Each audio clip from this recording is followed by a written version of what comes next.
morning, everyone. Hopefully, everyone is doing well. Thank you guys for joining on today. Today is our October's monthly webinar. My name is Phillip Graves. For some of you all who might not know me, I'll be hosting you guys on today for today's monthly webinar. As always, I have Lester Fletcher, who will be co-hosting with me of LEDOTDE Construction. All right. And as normally we do, we bring along some friends as well. From the headlight side, we have Casey Lee, who's on this call as well. She works primarily with some of our mandate customers, but she's also here to assist with any of those questions, any and every question that you guys might have that you drop in the chat. She's able to assist with that. So Casey, if you would like to say a few words to start off the monthly webinar, you're more than welcome to do so. Yeah, I'm looking forward to this month's webinar. I was just reading the newsletter last sent out, so happy to be along for the ride. Awesome. Thank you, Casey. I appreciate that. As well as from the E-Construction group, we do have a few others that will join, like Kevin Barbier, who is the specialist in materials. We also have Dinah. We also have Patrick, who's over that group, who might join this call as well. So feel free, if you have any of those questions, to drop them in the chat. Or if you would like to hear a specific response from any of those gentlemen or ladies, feel free to ask those questions out loud, okay? And just as Casey kind of stated in regards to the E-Construction newsletter, hopefully everybody was able to see that go out this morning. I think it's a great read. It should only probably take you about 5 to 10 minutes to be able to go through that. But there are some helpful things that actually exist inside of that newsletter. You have tips and tricks that you can take advantage of. You also are able to see some of the work that's going on around the state with some of the headlight heroes. That's very important, okay?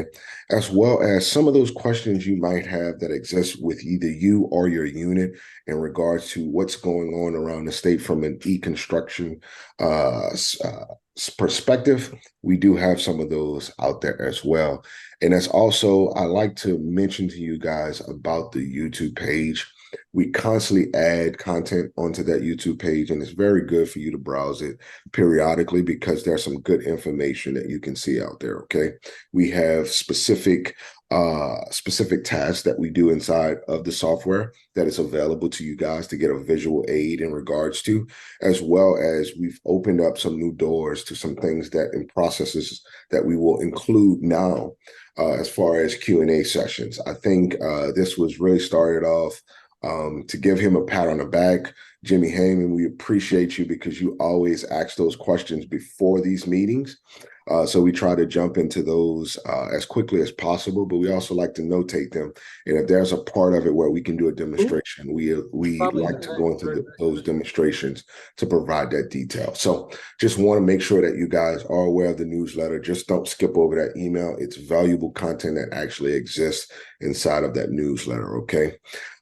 So before I kind of dive into our content for the day, I want to go ahead and ask Les, do you have any opening words before we kind of dive into most of the content that we have today, Les?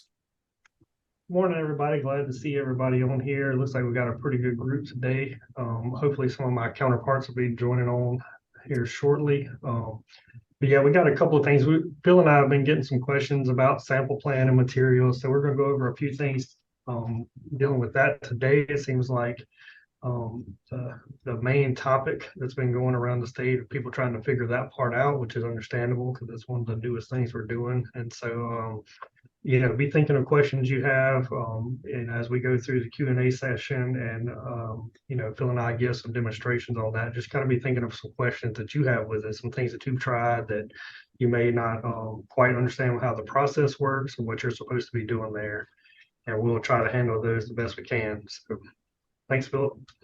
No problem. Thank you, Les, for going into that. And before we start to transfer some of that knowledge that we have that might be beneficial and helpful to you guys, I want to open it up to our always roundtable discussion, right? we want to pull in some of those questions that you guys have, or some of that knowledge that you have experienced in the field, that we can take back and make sure that we continue to work and improve the product that you guys have at your fingertips. So without further ado, if there's anything that you brought to this meeting that you had questions about that are right on the top of your head, feel free to shout those out. It could be regarding any of the products that we use. It can also be e-construction specifically. Ask those questions to us so we can try to get better answers for you, or be able to work through some of those things that others might experience the same. I know we on last week we weren't. I was out on vacation, so I do know that there's some information that's owed to some of you out there, as well as Les was out on vacation as well. So if you asked us any questions during that time period, or if there was anything that you presented to us, we will have answers for those soon. I'm pretty sure you all are familiar with taking vacation and coming back to work. Things kind of pile up on you. So we are working through those. Some of you guys have already started to receive feedback from us, but just wanted to let you guys know that's the reason why we're a little bit delayed in some of our answers. But any questions out there? Anybody have any good ones? Everything's good over there, Kevin? Okay. Jimmy, what about you? So far, so good. I know we got some stuff for you, Jimmy, that we got to get back to you on, but we're working on it. Yeah, my sampling plan looks good now. Oh, it looks good now? Okay. Yeah, the conversion factors and all that stuff. Yeah, everything seems to be working now. Eventually, Jimmy, what's going to happen is we're just going to start sending people your way when it comes down to SamplePlan, right? I think you've been diligently working in there to make sure it gets right. So you got some of the answers already. So we can kind of count on you to answer some of those questions across the state. I have to start taking you around when I go visit place to place, man. I got a sampling plan question. If you want me to wait to the end, or you want me to ask it? No, go ahead. Ask it now, Kevin. Have you got it? So I got a question yesterday from somebody. So in the sample plan, there was 510.01.001, which is pavement patching, and it didn't have no minimum thickness behind it. In their contract, it did. So they had to add it in Site Manager because they couldn't figure out how to add it in Headlight. Is there a way to add it in Headlight? Do y'all understand what I'm saying? You need me to share? Yeah. Go a little bit deeper into that question. So you're saying that they're trying to add the thickness. Can you go to SamplePlan? I'll show you. Okay. I'll tell you the project and everything.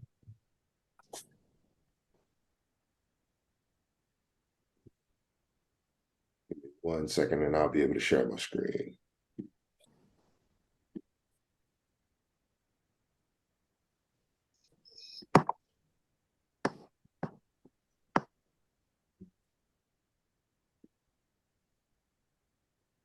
Can everybody see my screen? Yes. What's the project number? H.0.14847. So it's that one right there. Section 510. Well, mine's got way more than mine's got way more than that. But you see the 510.01.01? Yeah. So basically for their project, you see how the bottom one's got 10-inch minimum thickness for the 104? Yes. They wanted theirs to say that for the pavement patch, and they had one that said a minimum of 22. So they wanted to see how they could add the parentheses like you see in the 104, but add it for the 0001. 001 right here. So they wanted that to say 22 minimum thickness. Yes. So most of this information that you're seeing right here, we are pulling this information from Site Manager. I know that previously we had someone who said that the abbreviations didn't really help them out. I think, correct me if I'm wrong on that, Les, was that from Brandon Usey?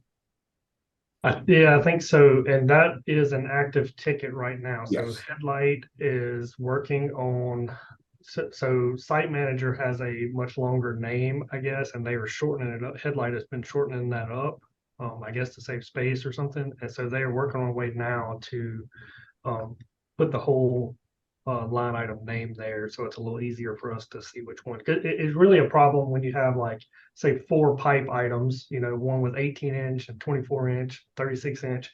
So if it's abbreviated, you can only see pipe, and so it's hard for you to dial into the correct one. But yeah, that's an active ticket that Headlight's working on. Yes. Okay. So Kevin, that's going to be fixed eventually. Hopefully that's included in that, because what I'm seeing right now is it just shortened it up to just say pavement patching. It didn't include that minimum thickness like you see for line item 0012. That's for 0011, where you would have that minimum thickness. Okay. So that's hopefully that's going to be fixed pretty soon. I do know that ticket is being worked on.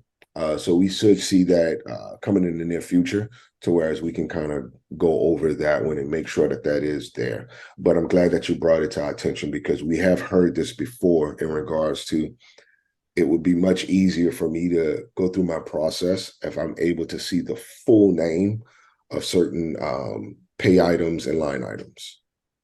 Okay, I'll let them know. All right. Thank you. Appreciate that question. Any other questions while I have SamplePlan opened up that you guys want to dive into? I think that Les is going to kind of dive into a good bit of this later on from a logistical and framework perspective. But do anybody have any specific questions that they would like to ask while I have SamplePlan open?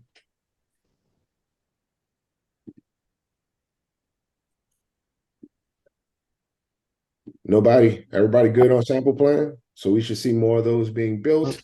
And Yeah, I've got one. What you got? And I'd sent it to y'all too earlier about the when you open up the nested view, about the rate being in the units column and the frequency.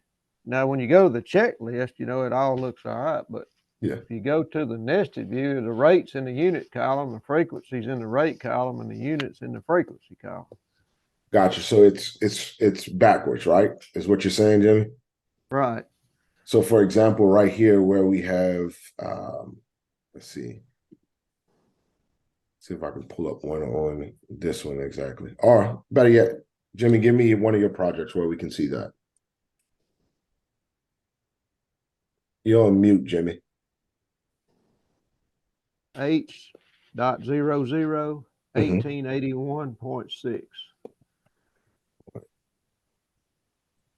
Yeah, Horbeck. Yeah. So what Jimmy is referring to, so everybody has a clear idea, is when he's saying that when he goes in here to under a line item, which a good one, a good section, Jimmy. I could use this one right here. No. What's a good section, Jimmy?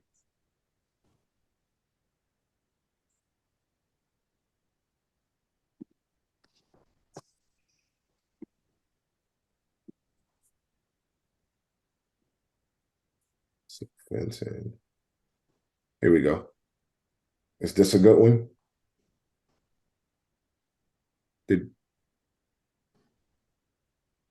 He's muted. Oh, okay. On one of them to where you can get your thing to pop up on the side. Where you enter your rate and frequency. Oh, okay. Let's see. Click on Just click. Yeah. Click on one of them that's got the arrow by it. You may have to go to the next item down. Yeah. There you go. And one of them has got an arrow by it. Yeah. There we go. Can everybody see? There we go. So right here. Where you're, yeah. So the frequency is 1436 and the rate is 1. Is that correct? Right. But see on the rate over here, the rate over on your form there is showing the frequency. And then the frequency showing the unit. So you're saying, I think it's shifted over. Well, it may be. Yeah. But on mine, it's right in a row. Okay. Because it looks like right here, the rate should be here, lined up here, but it's showing a little bit slightly over to the left. Okay. And then the frequency is slightly over to the left. I don't know. Yeah. The one on my computer is, I mean, they're that 1436 would be directly under rate. Gotcha. That's how much, Yeah. And that may be what it is. It may just be shifted, but yeah, it looks like it shifted over to the left. Yeah, because on the checklist it looks good. Yeah. Yeah. Yeah. I can find out why it's shifting like that, but I think it's just because of the way the line opens up that it is. But I can see if we can get that to be a line. I think that's it's not an up-winning thing, but it's more cosmetic. Right, because like I say on mine, I mean they're in a perfect row under the wrong column. Yeah. I'll definitely look into that one, Jimmy, but appreciate you for mentioning that. Yeah, and I can send you a screenshot of mine. Okay. And I tell you what, Phillip, while you're right there, tell you what, go back to exactly where you was when we were talking with Jimmy, please. Yeah. Something I know we've discussed in the past. See how they got the instructions up above, and right now we cannot edit that. Yeah. I was just curious, in Site Manager for the project specific sampling plan, those instructions, we can edit it for the project specific sampling plan, not for the global one. But once Site Manager shut down, will we be able to edit that field eventually? No, that's not the plan right now, Kevin, for us to be able to edit the instructions. We do plan on updating those instructions to the newest spec book. However, you can come down in here where you see where I don't know if that was Jimmy or not, but somebody put 3 zones, 1 density test required per zone. You can put special instructions there. That's why we kind of trained everyone to make sure that they utilize the custom view when they're looking inside of materials, because that custom view will allow you the ability to see those notes that are left behind by whoever created the sample plan. Now, if you guys can present good use cases where you find like this won't be helpful and there's still the possibility of errors, that you would rather have the instructions be editable, I think we can look down that path. I think right now, the current thought process is that this will suffice instead of us trying to rewrite the instructions based on that information pre-populating based off of the spec book. Like I said before, we are trying to get the most current information from the spec book into here, and some of this information might not be valid according to the current spec. But I think that just utilizing the field to be able to put in notes. But Dan, you're not attending this? And huh? Yeah. You don't attend the I'm not Hey, Marshan, if you can mute your sorry about that. That's okay. But yeah, we plan on doing that. So I guess it would be good if we could get a census from everybody. Do you feel like this will work, or do you feel like there's still a margin of error if users don't look at the materials in the materials app at the notes or the custom view? Do you think it would be better if we changed or allowed you guys to edit the instructions?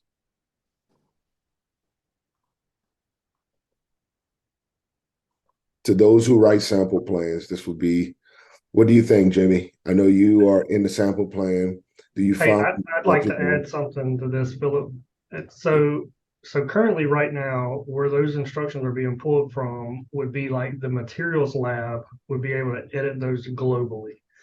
And they still could. So they could go in the Site Manager right now and update these. Somehow they got overwritten several, probably last year at some time, and that's why some of them are inaccurate. So I think the plan moving forward is going to be that those will be editable, but mostly by the materials lab, not by the individual PEs. So Kevin, if you wanted to override those instructions, which you have the right to do, especially if you want to test more, then you would just do it in the right under where it says rate and frequency there. You could go in and type your own instructions to your inspectors so that they would see what you wanted to sample. You know, if you wanted to sample twice as much as what's in there, or whatever the case might be. I mean, we generally don't like to do that, but you know, if you did, you have the right to do that. And so then if you were to see one that was wrong, right? If you were just looking and said, hey, these instructions are not right, you could send the construction a message or send the MATLAB a message, and then we would be able to go in and edit the global instruction. I think it's the way it's planned out, but that won't come until contract administration is like fully done and in place. They probably update based on the recent sampling requirements is probably what they're doing. That's right. Yep. Thanks, Les. Appreciate it. All right. Any other questions? Last ask. If we had anybody who brought any questions to the meeting on today before we dive into our demonstration period. Everybody good? Hey, I wanted to mention, Phil, while we got everybody here, there is a new section in the newsletter. It's on the very first page. So if you have questions or just general feedback that you would like to give to either us or Headlight, you can just click on that button on the newsletter and type in your question or type in feedback. That way, you know, if you're one of the type of people who just doesn't want to speak up on a webinar, we understand that. That used to be me. I used to not like to talk on these things until I did it all the time. And so you could type your questions in there and Phil and I both get them. And so we could address them either on the next newsletter or maybe the Q&A session, something like that. So just a new section on the newsletter for you to be looking out for. Thank you for mentioning that to everybody. So Les, you want a paper, scissors, rock on who goes first in demonstration, or would you like me to start it off? You go for it. Well, I'll kind of go ahead and jump in. A lot of our demonstrations come from the feedback that we get from you guys, right? You guys inform us on things that you're working on. We kind of see those trends, and it kind of leads us in a direction of what we need to demonstrate, what could be useful to the majority. And I think that now that we are starting to see an increase in users using the materials app, we fielded a great deal of questions in regards to, well, Phil, how do I see the things that I need, right? How do I see exactly where the past samples are, the required samples are needed. So we actually have different views inside of the materials app when you guys are looking at either the dashboard or the sample plan checklist, okay? So on today, I'm going to demonstrate to you guys what those different views are, what they actually, how they can actually benefit you, what do they display, and which view is the best view to kind of see a plethora of information that could be handy for you when you're looking at specific samples and projects, okay?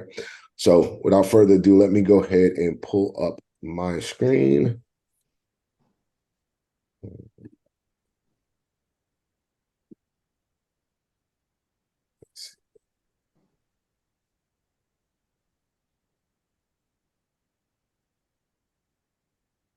If you guys could let me know when you're able to see my screen. Not coming through yet, Phil. It just says that you started. Takes a little while. I'm doing it via wirelessly. So there we go. Can everybody see my screen? Just came through. Awesome. Yes, I can. So one of the things is when you guys go in, especially once the sample plan is either created and you have a field user who is trying to access the sample plan or the dashboard, you would normally go into the collapse menu, which is in the top right corner. You'll pull up the menu and you should see dashboard. When you select dashboard, you can then go into where it's going to ask you to select the project.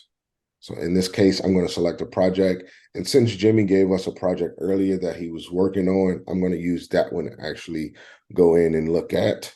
Let's see. You know what? It might not show it to me because I'm under my practice. So I'm going to just use a practice project in there. Let's see. Let's use this test project. I was going to use yours, Jimmy, for a second there, but I realized I'm under one of my mini logins. So I'm under my training login. So once it pulls up, you'll notice that there are different views, right? The first one is just a sample plan view. It gives you a clear idea of the type of sample it is, or the material that it is, the type of sample, the rate, frequency, the bid, the installed quantity, the planned samples, and the required samples, okay? So it's very generic in its information, but this is a quick way for you to go in for a field user to actually start a sample and then actually, get a tally of how many samples are already out there or how many are required, okay? That's the first view. The second view, right under that line where you can actually start to type in a search, is the view samples. You should see where it actually goes into a different view. You can still create a sample here. However, it tells you the type, the units, the rate frequency, and the special instructions, okay? These special instructions are the instructions that we were referring to earlier where Kevin said that what if those instructions are not right? Could we edit them or anything like that? That's actually what's going to show up under there, okay? That's not going to be the additional instructions or the corrected instructions that a PE or a Tech 7 might fill in. This is going to be based off of what the materials lab has selected or information that they have put in from a global standpoint or what's in the specs book. So I just wanted to show you guys this. This is the second view that you can have. This is a good view. It gives you a little bit more detail. However, it doesn't give you that override view of instructions or notes that were left behind by your PE or Tech 7. All right. So this is a more detailed view, but then there are other views, okay? The one that we kind of encourage everyone during training to use is the custom view. The reason why we encouraged everybody to do the custom view, as you can see, I can start to select more information regarding the samples that I would like to use. For example, we talked about notes that a PE or a Tech 7 leaves behind. You can include those notes by selecting the blue check next to notes and disposition, okay? Another one that we can include is errors and omissions. We can also include more information than that. We can also add the category number, the material code, the material description, if you want to include that information, okay? This might be helpful to a lot of young techs who need to see more of the material code, who might not be familiar with that actual number, or they want to find out the material description. They can select this inside of the custom view. So to me, the custom view, no matter your tenure or not, is a very good view for you to see the information that you need to see. So once I've selected the notes and disposition and errors and omissions, I can go ahead and hit collapse. And now I can see all of that information. I'm able to see the units, the type, the rate, the frequency, the conversion factor, the planned samples, the required, the ones that I've created, passing and failing. But additionally, outside of the special notes, I'm able to see the specific notes that my PE or Tech 7 has left for me in regards to that sample to make sure that I'm working in accordance to what they expect to see. All right. So this is that view that we encourage everybody to use in the field. Most of the time, once you select the custom view and you're working inside of a plan, it will remember that you like to see that custom view, and it will start off by showing you that. But if you don't, just let us know, because we can work on that to make sure that you are able to see that, okay? So that is the third view. That's probably the best view for you to use until you feel comfortable inside of the software to be able to see some of the other views.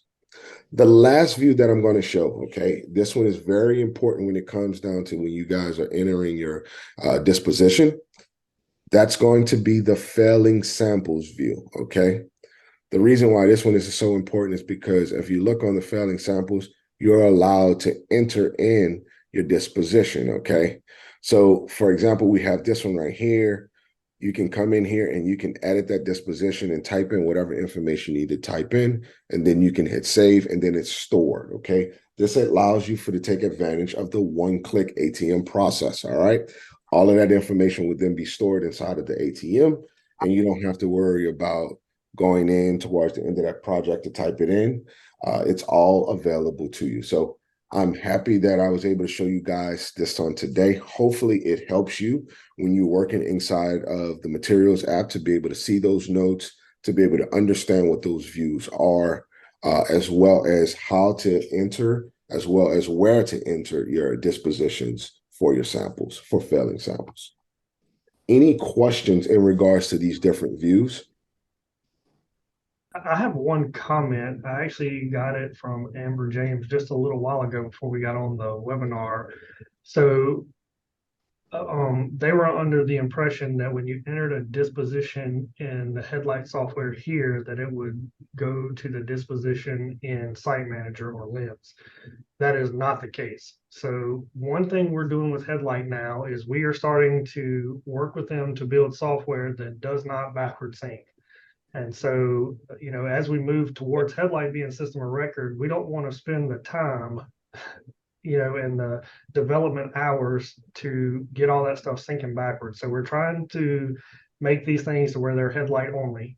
So when you enter a disposition of failing samples in Headlight, you need to be prepared to use the Headlight ATM to turn that in, the 2059. I know there's terms, or I don't know why we switch names, because it seems like nobody can get over the 2059 thing. But anyway, just something to keep in mind is if you enter your dispositions here, which to me is the easiest place to go put them in, just be prepared to use that Headlight ATM. Now, if you did not build a sample plan in Headlight, then you probably should go ahead and do it the old way and put your dispositions in whatever way you were doing it before. Some people put them in Site Manager in the disposition remarks. Some people make a Word document, whatever your lab is requiring. But eventually this will be the right way to do it, and this will be what will be required by all the labs, so that we're all kind of on the same page. We get emails all the time from legislative auditors that are asking about projects, and it's like, well, this office in District 08 does it this way, and this, and so it just doesn't look great on us to be in all these different systems or have these different procedures by district. And so trying to get them all on the same page is really where we're going. So, yeah. And just to add to that, Les stated it very well. However, for those who are not as confident as they should be as of yet to work inside of the Headlight Materials app, and you sometimes find yourself still doing dispositions in SamplePlan, inside of Site Manager, that information does sync over inside of Headlight, okay? So you don't have to worry about that information missing. It's just that the information that you put inside of Headlight doesn't sync back to Site Manager, okay? So we still get the information that might be inside of Site Manager over to Headlight. It just doesn't go backwards, all right, to Site Manager, all right? So just wanted to make sure that was understood for those who might worry about, hey, well, I'm still not 100% on Headlight Materials, and I find myself still doing some actions inside of inside of Site Manager. That information does come over, and we do capture it, and you still can take advantage of the ATM 2059 one-click process, all right? So Les, I'll go ahead and pass it to you if we don't have any questions. So you can go ahead and take it away. Thanks, Philip. You unshare your screen, I'll go ahead and share mine. So just a couple of things that have been coming in lately that I wanted to go over. And like I said, they're mostly dealing with SamplePlan and materials. You guys can see SamplePlan right now. That's the screen I'm sharing. Yes, yep, we can see it. Okay, good. Yeah. So, and especially even as recently as yesterday, I had to go in and help a unit fix a bunch of samples. We're getting some feedback. If everyone could just mute. Thank you. And so what's happening is an inspector will go in to create a sample in headlight materials, and those are syncing back to site manager still. So we want to make sure that's clear. They'll go in to create a sample, and I'll just kind of go through it here. Move this out of my way. So they'll go in and create a sample, and I'm going to use an old project of mine. And let's say they select a material. I'll just click in there. Let me just do a usable soil. So we're going to turn in a sack of soil to the lab. And what they do is they'll come, you might choose a producer, contractor supplied, or something along those lines, wherever you're getting the material from, and they'll go to select a line item. And this one has a line item attached to it, but this is excavation, and I'm looking for the line item embankment. And so the inspector's like, well, I don't have what I need here. And so they just don't check anything and move on. And they go ahead and, choose a destination lab, choose their test, and save the sample. So what happens when you do that, when you do not choose that line item, is that sample will not show up on the 2059 or the ATM until it is assigned to a contract line item. And so I had an instance yesterday where the unit had done probably only about 6 or 8 samples. It was a fairly new project, but only one of them showed up on the 2059 when they ran it. They were just trying to check and see where they were at. And so after diving in, I looked, and the one that showed up, they actually had the the line item selected, so it was there. So I had to fix it. I could not fix that in Headlight. I had to go into Site Manager and make all the adjustments and unlock samples so that the line items could be added there. So since I don't see what I need to see here, how do you fix it? So what you do is you go into Headlight SamplePlan. So Headlight made a change recently to where the line items will not show up unless they are included in the Headlight SamplePlan. And so that's a little different for us. Usually it was just tied into whatever was in Site Manager. I don't like looking at it in this view. I like to unselect the group by pay items so that I can see my line items, because it goes 1, 2, 3, 4. That's a little easier for me to do. And so let's say I wanted to send in that usable soil for embankment. So I want to select this 0009 embankment.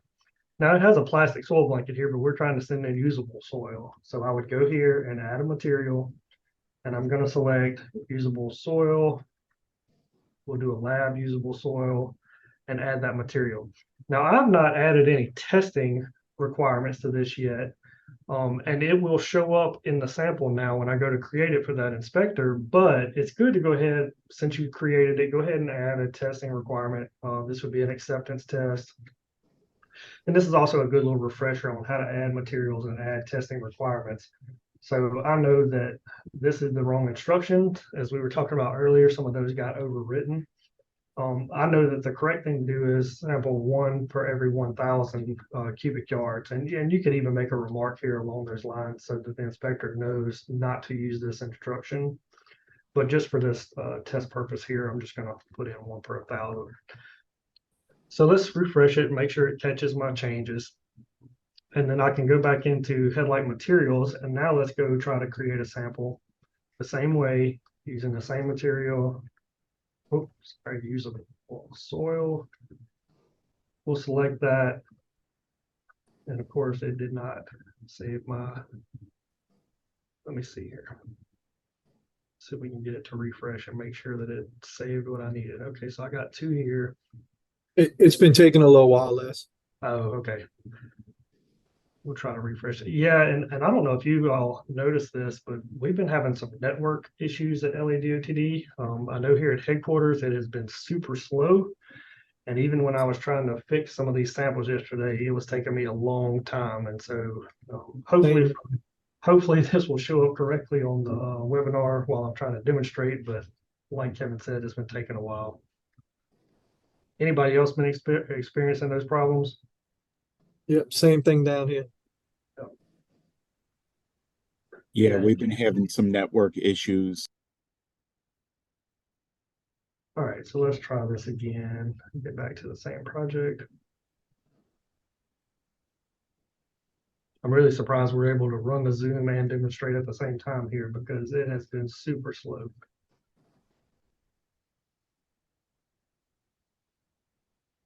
one thing I'm looking forward to is when we're headlight only, that loading time will not take that long. We won't be looking at all the site manager tables to see what we're trying to see. So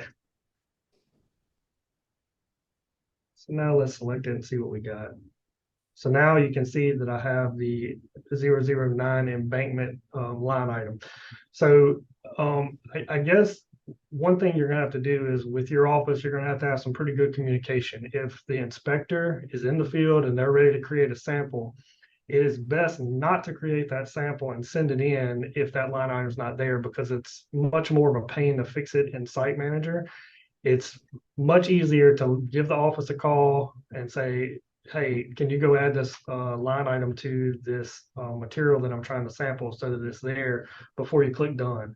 Now, I do want to say Headlight is working on a fix, kind of a temporary fix for this, where we're going to require a line item so that if nothing's there, then you wouldn't be able to proceed anyway. And that will cut down on some of it. But like I said, this one already had one line item, so they could just select structural excavation and move on, even if that was in place. So just something to keep in the back of your mind when this is while we're trying to get that fixed, and also to save you some headache down the road. Like, you don't want to get 50 samples into a project and then have to go add all the line items, because that's going to take a while in Site Manager, especially with the network problems we've been having. So any questions on that?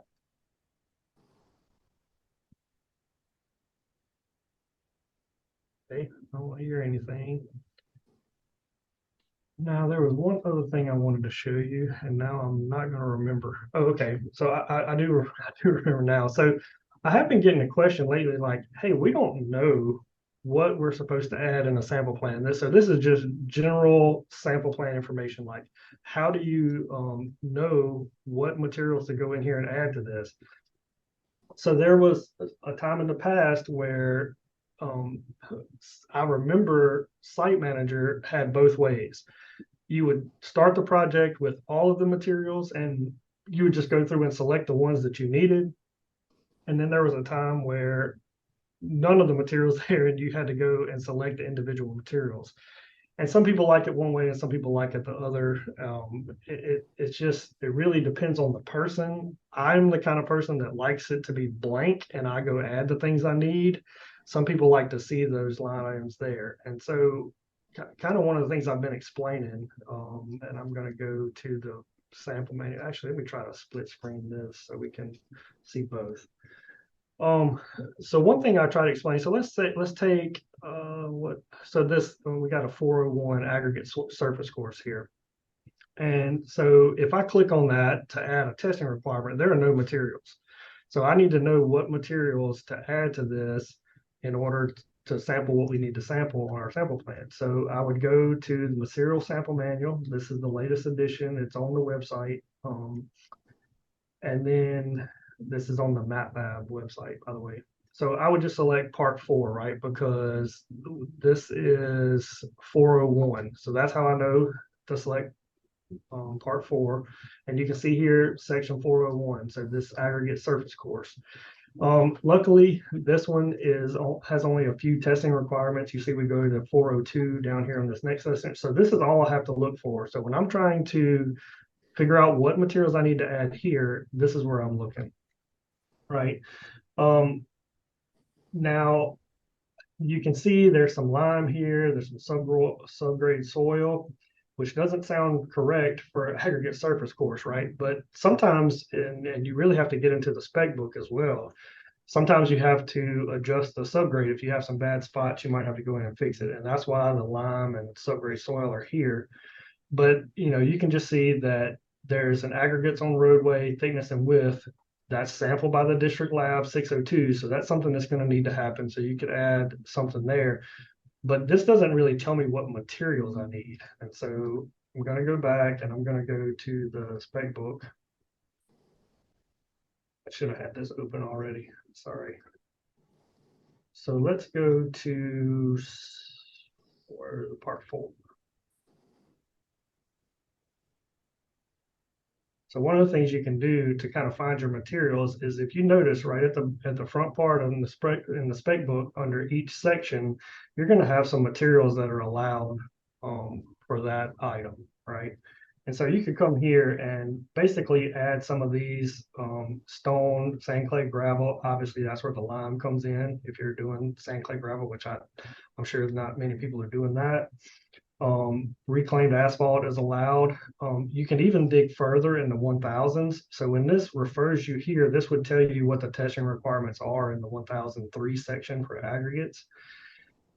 Now, there's a couple ways, obviously, you can go about this. You can go in here, add materials, and then we could turn this off and look at categories, right? And so you could just go ahead and add a category for aggregates. See, did it actually say what I was doing? Yeah. And so now we have a category, because you don't know if the contractor is going to use stone or recycled concrete. We don't know. So this is generally a good entry for a beginning sample plan, for a initial sample plan. You're telling the inspector, hey, you need to get a sample. Well, if you add the requirements, you're telling them that. So you tell them doing an acceptance. Oh, sorry, this has got me messed up with my split screen. Okay, and you can add your frequency here, put some remarks if you want, and save that. And so now that's going to tell the inspector let's switch here and I'll show you where it tells them. The dashboard.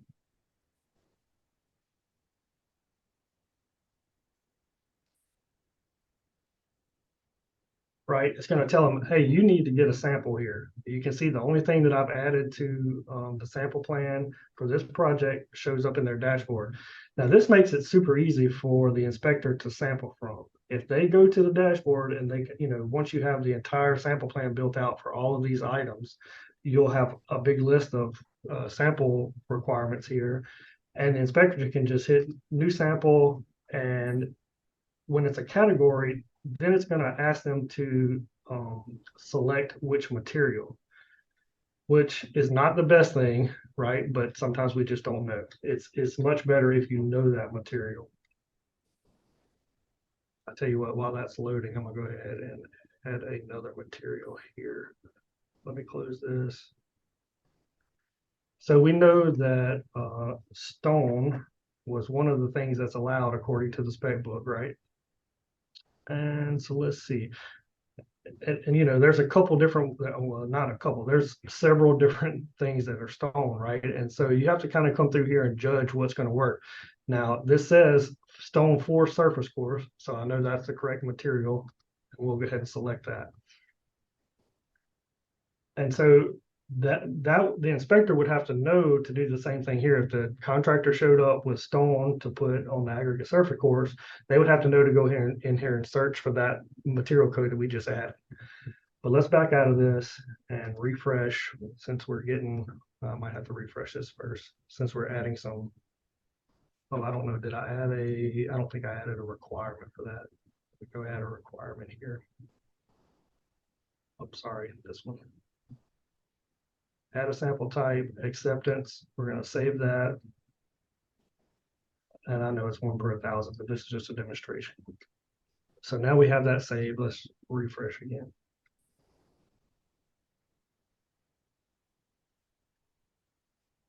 See what our dashboard looks like. And so when you know the material and you have it added in the sample plan, it becomes much easier for the inspector to sample from.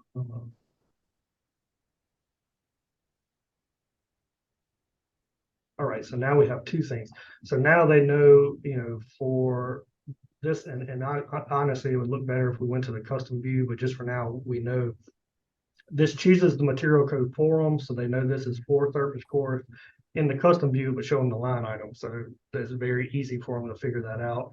They hit new sample, and you can see that it adds the material code for them, right? It does a lot of the work. So when you're building a headlight sample plan, you're doing a lot of the work ahead of time for the inspectors who just may not have been here that long, or new to inspection in general and just don't know all these material codes. honestly, you might have a whole office full of people that don't know these material codes, right? Because this is mostly done in the lab. Our team has been working, Kevin and some of the other people have been working on a new way. Patrick has come up with a new kind of design for the material codes where it's going to be a little simpler by use case, right? So you have stone, and then you just tell it what you're using it for, and then it selects it for you. So looking forward to that. But for now, we have so many, you just kind of have to either know them through experience or try to figure them out with help from the lab, because they are the ones who really know what material codes are used for. But anyway, that was just a very basic rundown. This is just kind of a refresher of how you add testing requirements and materials to SamplePlan, and kind of how that affects the sample creation side for the inspector. So do we have any questions on that section I just went through? I will stop sharing here. No questions? Look, it just takes a lot of practice going through this SamplePlan stuff. I've had to do it a lot, and that's why I'm a little familiar with it. And what I recommend is, I think everybody here, unless you're brand new, has that same TDOT project. That project I was working in, if you type in your personnel number, there's a project created for you, and it's a good playground. And so what I recommend is to do what I just did. Go in there and open up all the tabs, right? Open up SamplePlan and materials and the material sample manual all on different tabs, and kind of scroll through and make an adjustment to the SamplePlan and see what happens in the dashboard, right? Make an adjustment to SamplePlan and see if you can create a sample from it. That's what helps you to understand how the system works. Like, that's the way I do it. And I think that would give you a much better understanding of, you know, if you're a SamplePlan creator or if you're just a sampler, of how you're supposed to do it. Kevin, any thoughts on that? I saw you look like you were about to say something a minute ago. Just on the when you're doing like an aggregate one, right now I don't think you could choose mixed design. That's only for like concrete cylinders and asphalt roadway reports. But like if you're doing a blended aggregate, you need the mixed design in the lab, because that's how they're gonna use the your specifications from the mixed design, the weights. That's how they're gonna do it to combine it. But you can't choose it when you're filling out aggregates. It won't let you. So if you put it in a remarks or something, it would help if you're doing a blended aggregate for the aggregates, when you're doing like basically for like a type B, or if they blend in anything, A1. If you would put the mixed design number in the remarks for now. I don't know if Headlight could do it to where they could pull the mixed design, but it just pulls for cylinders and roadways, asphalt roadways. I think right now, Kevin, that they're only pulling the mixed designs from what's in LaPave. So if LaPave has an aggregate section, that we could tie those mixed designs to the aggregates, which Patrick has probably already thought of that. It's probably just something we haven't done yet. Yeah, that would be the easiest way for Headlight to do it. But in the future, it would be great if Headlight had their own way to do those mixed designs. Yes. Yeah, right now it's just you're gonna have to either ask it for it, or if they can put it in a remarks, because LaPave doesn't have nothing at this time. Yeah, that's great feedback too. And I'm glad Kevin just said that. Is, you know, what we are ultimately looking for is that the communication between the lab and the field personnel gets better through the software, right? Because I used to, you know, I would turn in cylinders or something like that, and I was always getting a call from the lab. Hey, you didn't put this. I need it before I can run my test, or I don't know what mix design this is. It was always something, right? Which is no big deal. You can tell them over the phone. But if the communication is better and you're able to just enter that into the software so that that lab tech has everything they need to run that sample and enter their test results, it just makes us as a department much more efficient, right? You having everything you need to do your job, and the lab tech having everything they need to do theirs, so that things run smoothly. So thanks for that, Kevin. Well, Thank you, guys. Appreciate it. Thanks, Les, for the demonstration. I think it was very helpful. For those who were watching, you might not have any actions at this very moment, but you can always revisit these videos to be able to support you when you do get to that point where you're able to use it are ready to use it. Okay. Thank you, Kevin, as well, for bringing up that specific issue.